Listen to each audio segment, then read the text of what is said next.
Could a secret gift alter the course of a world tour? And why did Taehyung's name vanish from the official list just as Jungkook prepared to step onto the global stage?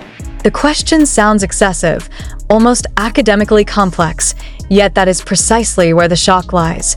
When a single small detail leaks before a tour begins, a narrative once considered fixed suddenly fractures, provoking speculation, emotion, and irresistible curiosity.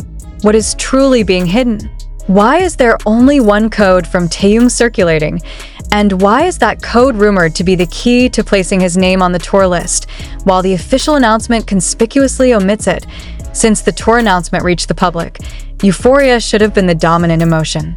Instead, something felt unbalanced.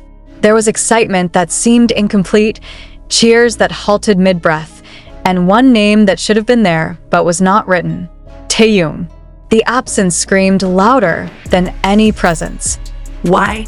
Was this a management decision? A calculated strategy? Or was something far more personal, more emotional, more silent at play? Something that can only be understood by tracing the trail of a secret gift that surfaced too soon. The leak did not come in the form of an official statement. There was no press conference, no neatly packaged clarification. It emerged as whispers multiplying in digital spaces, fragments of stories connecting without ever forming a complete picture. A gift from Taehyung to Jungkook, prepared before the tour, was rumored to be more than an object, more than a symbol.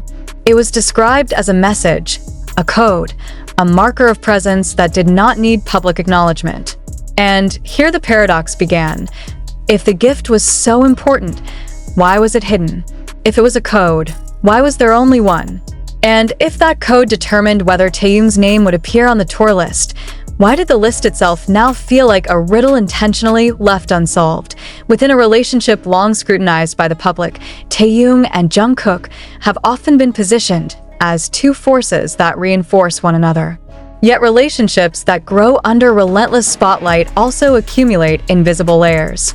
That secret gift, according to circulating narratives, was never meant for the public eye. It was not for cameras. It was not part of promotion. That is precisely why its leak felt unsettling. When something deeply personal is pushed into the public sphere, its meaning shifts. It becomes a question, a suspicion, a stage for uncontrolled interpretation. What makes this gift so different that it is called the only code? The word code itself invites academic interpretation. A code is a system of signs, a concealed message meant to be understood only by certain parties. If so, who is meant to understand it? Jungkook, of course. But why does the public feel entitled to decipher it as well? Because this is where the drama operates. When a relationship long read through gestures and moments suddenly leaves behind a massive void called absence, and that void demands to be filled. The tour announcement without Taehyung's name became the catalyst. It triggered a wave of questions that could no longer be contained. Was Taehyung deliberately excluded? Was there an unresolved internal agreement? Or was the secret gift itself a way for Taehyung to say something he could not express openly? If so, why resort to a code? Why not a direct statement? These questions collided, intertwining, creating an emotional atmosphere so dense that no fact could easily penetrate it. What intensified the drama further was timing. The leak happened before the tour, not after, not during, before. As if something wanted to precede the official narrative, as if a message needed to reach Jungkook, or perhaps the world, before the first step was taken.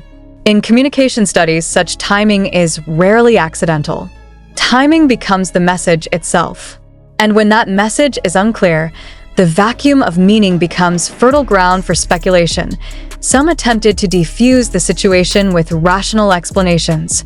They called it a promotional strategy, a method to create buzz. But this argument felt fragile. Too many emotions were involved. Too many details seemed unnecessary if the goal were merely marketing.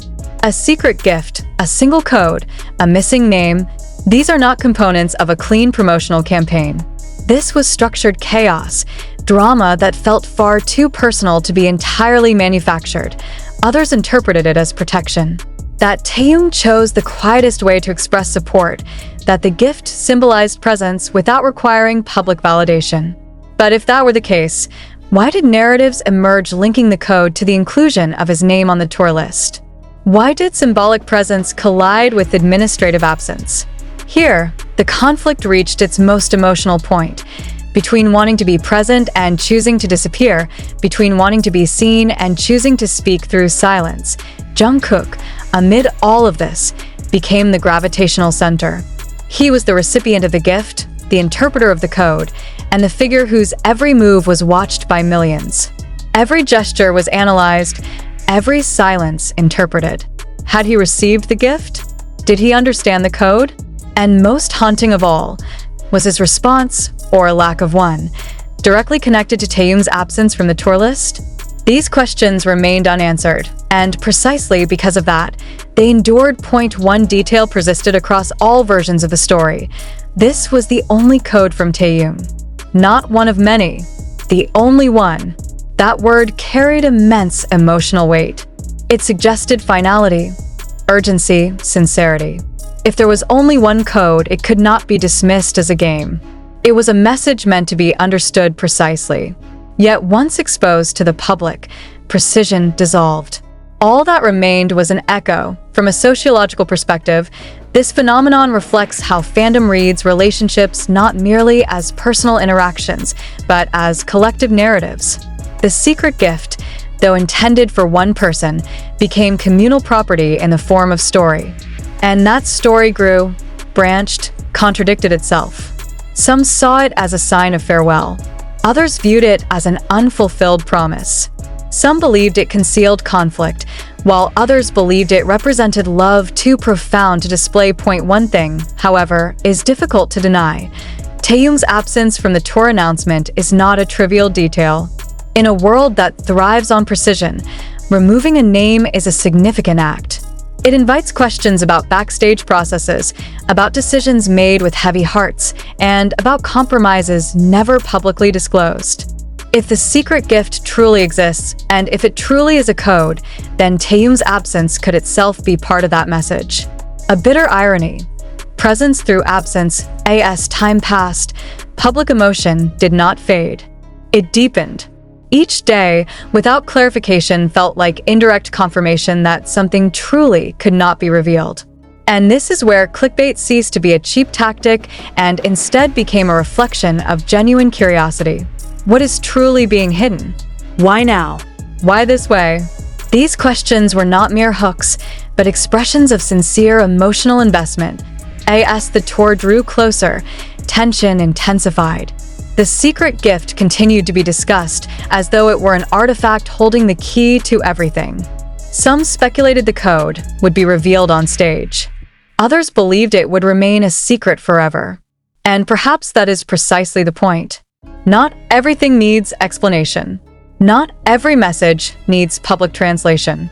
But when a relationship lives under constant spotlight, the boundary between private and public dissolves, and every silence feels like a statement. In the end, this story is not only about a gift, a tour list, or a missing name. It is about how meaning is constructed from fragments, about how collective emotion searches for footing amid uncertainty. Did Taehyung truly send that single code as a way to ensure his name would appear? Or was it instead a way of saying that presence does not always require documentation? This question may never be officially answered. And that is precisely why it persists, continues to be discussed, continues to resonate. Perhaps the greatest shock is not the leak itself, but the realization that behind the grandeur of tours and major announcements, a quieter story runs parallel, refusing to be polished, refusing to be reduced to a press release. A secret gift, one code, one missing name, and millions of questions left in its wake. Is this the end of the riddle, or merely the beginning of something far larger? The world waits, breath held, while the answer may have already been delivered, silently, long before we realized it. The silence that followed only made the atmosphere heavier. No clarification arrived. No reassuring statement emerged to neatly close the gap that had formed. Instead, the absence itself became the loudest narrative device. In media theory, silence is never empty. It is loaded, intentional or not, with meaning imposed by those who witness it. And here, that silence invited interpretation after interpretation, each one more emotionally charged than the last. Fans did not merely ask where Taehyung was. They asked why this particular moment, why this particular tour, and why a gesture as intimate as a secret gift had to surface under circumstances that felt almost cruelly timed. Some began to revisit past moments, searching for patterns that might have been overlooked. Old interviews were rewatched, glances replayed, pauses dissected. Every shared stage, every quiet exchange suddenly felt like foreshadowing. Was there a shift in tone that went unnoticed? A moment of restraint mistaken for calm? In hindsight, everything can look like a clue, and in this case, hindsight became a powerful engine driving collective speculation forward. The narrative was no longer about a tour alone, but about continuity, rupture, and the fragile balance between personal bonds and professional trajectories. The idea that a single code could carry such weight unsettled many observers. Codes, by nature, are meant to conceal, not to be displayed. They assume trust, intimacy, and a shared language. If Taehyung truly entrusted Jungkook with something that functioned as a code, then the public's awareness of it already signaled a breach of that private space. And yet, paradoxically, the breach was not met with denial. That, too, mattered. In the absence of correction, the story gained legitimacy in the eyes of many, even if it remained unverified. Emotionally, the situation exposed a tension that is rarely acknowledged openly, the cost of being constantly visible. When artists operate under perpetual observation, even their attempts at privacy can become public property. A gift becomes a headline. A missing name becomes a crisis. A quiet decision becomes a global discussion. Within this framework, Taehyung's absence was no longer his alone. It became symbolic, a canvas onto which millions projected their fears of separation, change, and endings that arrive without warning. Jungkook's role in this evolving narrative grew increasingly complex. As the tour loomed closer, attention shifted toward how he carried himself. His expressions, his words, even his pauses were scrutinized for signs of confirmation or contradiction. Did he look burdened, as if carrying something unseen? Did his composure suggest understanding, acceptance, or unresolved conflict? None of these questions received definitive answers, but each one reinforced the perception that something meaningful was unfolding behind the scenes, something that could not be reduced to scheduling conflicts or logistical explanations. Academically, one could argue that this moment illustrates how modern fandom operates as an interpretive community. Meaning is not passively received, it is actively constructed. The leaked idea of a secret gift functioned as a narrative anchor, allowing disparate emotions and observations to coalesce into a shared storyline. Whether accurate or not, the story resonated because it aligned with a deeper emotional truth felt by many, that transitions are rarely clean and that important bonds are often tested at moments of professional escalation. As days passed, anticipation turned into a quiet ache. The closer the tour date approached, the more irreversible everything felt. Lists were finalized, schedules were locked, and still, Taehyung's name remained absent. That absence began to feel definitive, not because it was confirmed, but because it was sustained. In narrative terms, duration amplifies meaning. A momentary omission can be corrected. A prolonged one becomes a statement in itself. Yet even within that heaviness, another interpretation lingered, quieter but persistent. What if the secret gift was never meant to change the tour at all? What if the code was not about inclusion, but about acknowledgement? About saying, I am here, even if my name is not. In that reading, the gift transforms from a tool into a testament, from a request into a promise. Presence, then, would not be measured by appearances or listings, but by understanding shared between two people beyond the reach of public validation. This interpretation did not erase the pain of absence, but it reframed it. It suggested that not all departures are losses, and not all silences are empty. Some are chosen, deliberate, and deeply meaningful. Still, the public struggled to sit with that ambiguity. In an era driven by instant explanations, unresolved stories feel almost unbearable. And so the questions continued, looping endlessly. Was this temporary? Was it intentional?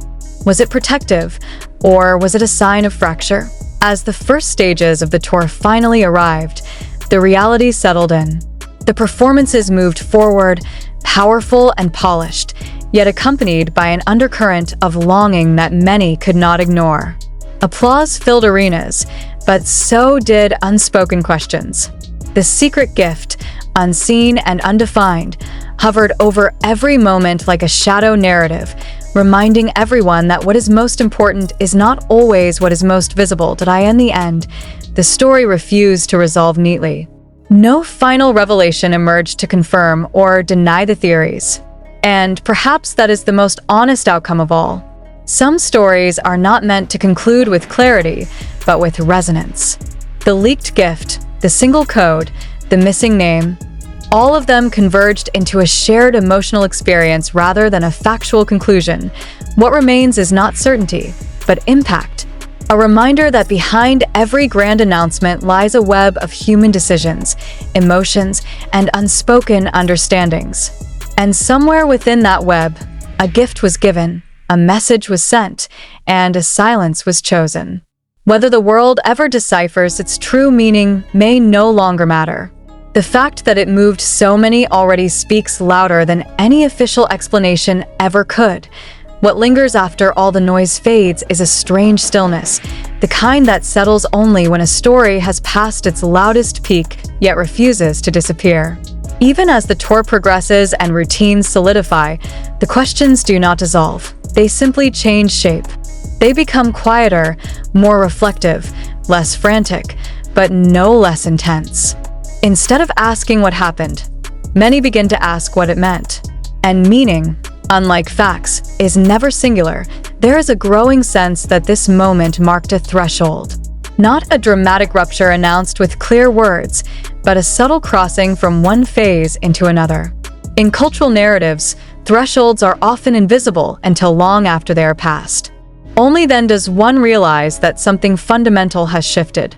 The secret gift, the missing name, the sustained silence. All of it begins to read less like a crisis and more like a transition, heavy with emotional residue. Observers note how the language surrounding the situation slowly evolves. Early reactions were sharp, urgent, fueled by shock. Later conversations soften, adopting tones of acceptance mixed with lingering sorrow. This shift itself is revealing. It suggests that many have begun to internalize the idea that not every story involving closeness ends in togetherness, as publicly defined. Some connections persist precisely because they retreat from visibility. I end this light. Taehyung's absence from the tour list no longer feels like erasure, but like a deliberate withdrawal from a specific frame. Absence does not negate influence. If anything, it can intensify it. By not being there in the expected way, he became present in another, through speculation, memory, and emotional echo. The secret gift, whether ever fully understood or not, functions as a bridge between those two modes of presence. As time moves forward, new projects will emerge, new announcements will capture attention, and the immediacy of this moment may fade. But it will not vanish entirely. It will remain as a reference point, a subtle reminder that behind the most spectacular stages lie choices shaped by emotion as much as ambition. And so the story concludes not with an answer, but with an understanding. That sometimes being named is less important than being known. That sometimes presence does not require appearance. And that sometimes the most powerful messages are the ones delivered without a single word spoken aloud.